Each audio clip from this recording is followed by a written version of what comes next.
Assalamu alaikum students. In today's lecture we will study a new chapter number 4, active voice and passive voice. So it is the lecture number 1 of chapter number 4. A transitive verb has two voices as follows: active voice and passive voice. But first we see what is a voice. Voice is a form of verb takes to indicate whether the subject of the verb performs or receives the action.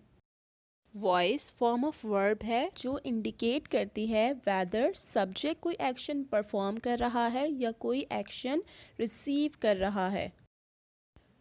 Now voice is of two types, active voice and passive voice. We have already studied their definitions in chapter number 3.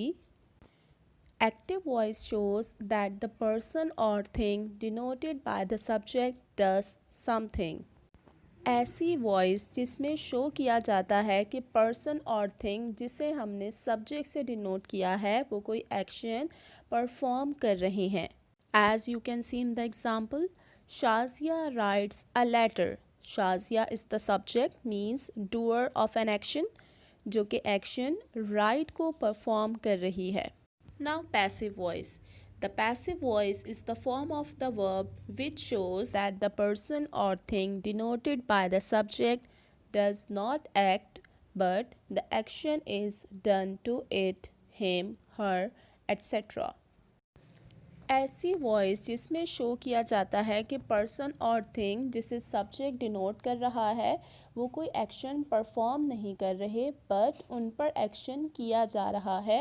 As you can see in the example, a letter is written by Shazia.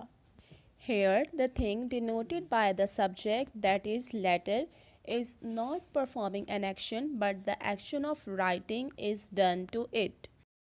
So, sentences can be in active or passive voice.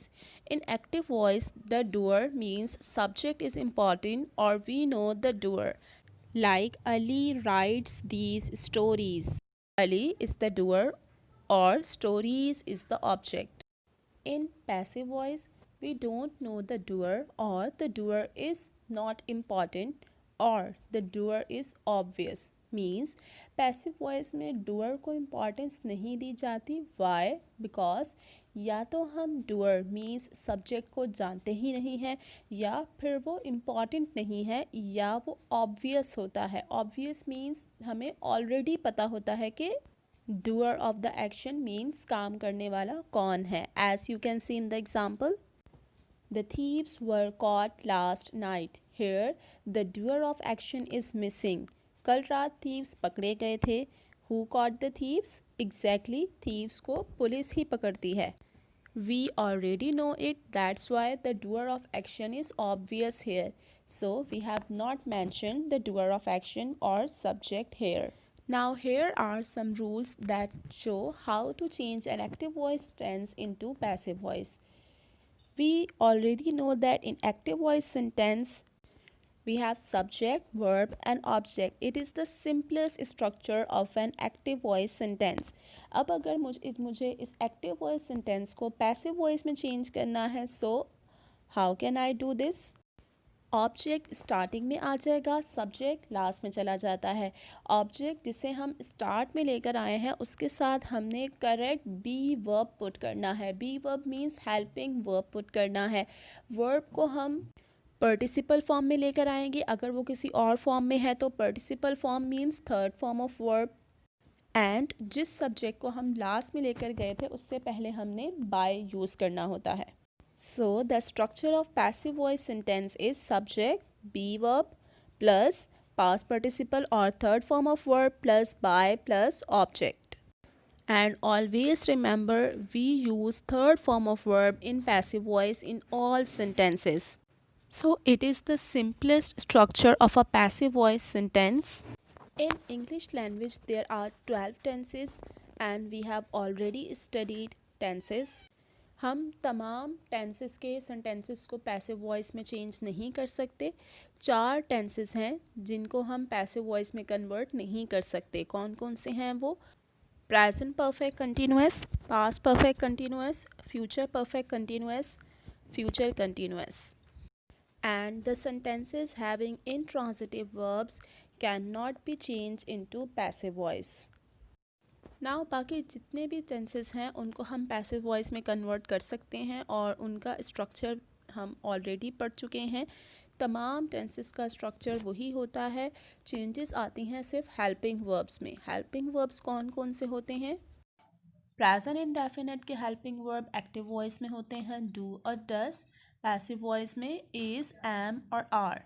Present continuous के helping verbs क्या होते हैं active voice में? Is, am, are. Passive voice में क्या हो जाएंगे? Is being, am being और are being. Means is, am, are के साथ हमने बीइंग ऐड कर देना है। प्रेजेंट परफेक्ट के हेल्पिंग वर्ब एक्टिव वॉइस में हैज़ और हैव होते हैं, पैसिव वॉइस में हैज़ बीन और हैव बीन। मीन्स हैज़ और हैव के साथ हमने बीन ऐड कर देना है। पास्ट इंडेफिनिट का हेल्पिंग वर्ब डिड होता है, पैसिव वॉइस में वॉज और वर हो जाते हैं। पास्ट कंटिन्यूअस के हेल्पिंग वर्ब एक्टिव वॉइस में वॉज वर, पैसिव वॉइस में वॉज बीइंग और were being. Past perfect had helping verb होता है और पैसिव वॉइस में हैड बीन हो जाएगा। फ्यूचर इंडेफिनिट का हेल्पिंग वर्ब विल होता है एक्टिव वॉइस में, पैसिव वॉइस में विल बी हो जाएगा। फ्यूचर परफेक्ट का हेल्पिंग वर्ब होता है विल हैव, जबकि पैसिव वॉइस में इसका हेल्पिंग वर्ब हो जाएगा will have been. Let's see an example. The dog chased the cat. The dog is a subject, chased is a verb and the cat is the object. So object को हम front पे ले आएंगे, the cat, and subject the dog last में चला जाएगा। The cat के बाद हमने हेल्पिंग वर्ब पुट करना है। ये एक्टिव वॉइस में टेंस हमारे पास पास्ट इंडेफिनिट का था because second form of verb use की गई थी। सो हमने हेल्पिंग वर्ब पास्ट इंडेफिनिट में वॉज यूज़ करेंगे क्योंकि कैट सिंगुलर है। वर्ब की थर्ड फॉर्म पुट करेंगे दैट इज़ चेस्ड, और जो लास्ट में हम सब्जेक्ट लेकर गए हैं उससे पहले हमने बाय पुट करना है। So sentence will be the cat was chased by the dog. That's all for today. Take care and अल्लाह हाफिज़।